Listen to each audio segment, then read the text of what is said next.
So the Boots, when they were in Washington D.C., I mean, that period there seemed to be a really, intense infatuation with Texas and Texas art. And so you have these huge boots in Washington D.C. and I mean, does that infatuation with Texas art still exist? Is that still there? I don't think so. I think what happened was, and of course now, the politics up to that point, some of the early famous politicians, Sam Rayburn and of course Lyndon Johnson, there have been a lot of characters who had gone from Texas to D.C. and ended up wielding a lot of power. And then of course since then we know what's happened after that as well.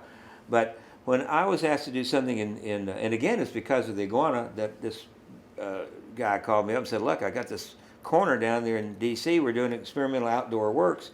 I'd like to have you come down and put something up. And so I'm going, D.C., what do you think? I said, Texas kind of artist guy. I know that they always promoted cowboy boots, those guys who were senators and reps in D.C. and then occasionally LBJ would have his little hat and all that kind of stuff. I said, I think there could be a thing.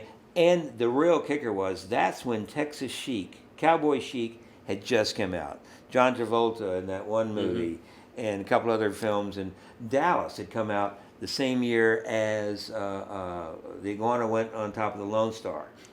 And so Larry Hagman and that whole thing. Right. I mean, that was on TV every week. I mean, it was there, Gillies Club down in, it was a big deal. So I said, I think I could slide this in, the giant pair of cowboy boots.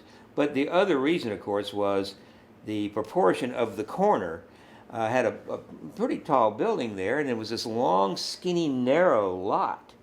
And so I said, well, if I made these boots 40 feet high and 30 feet long, I'm doing two things. I'm filling up the lot nicely this way, and I'm going vertically to where it really has a presence and it looks great on that corner.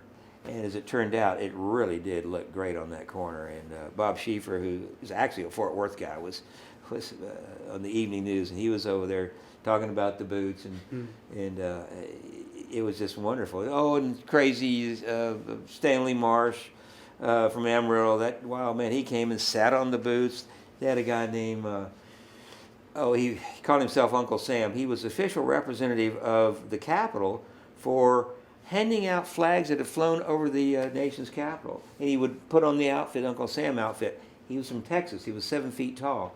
He would walk around the perimeter of my project a lot of the time, handing out information and helping me keep the crowds from, taking up my time. And so that was quite an interesting thing. Walter Hopps was a curator there at the time who became, a few years later, the head of the Manil in Houston. And Walter was a very, very important, famous guy out of the L.A. scene and had the gallery. It's all that early quirky stuff. Ed Keenholz and some of those really grungy kind of guys that showed at the Ferris Gallery under Walter Hopps's leadership. That existed too. So Walter loved it that I was there, and he called me the Texano, or he called me the Texicano or something. He had a special word for me, and we did parties and barbecues and to promote the whole project.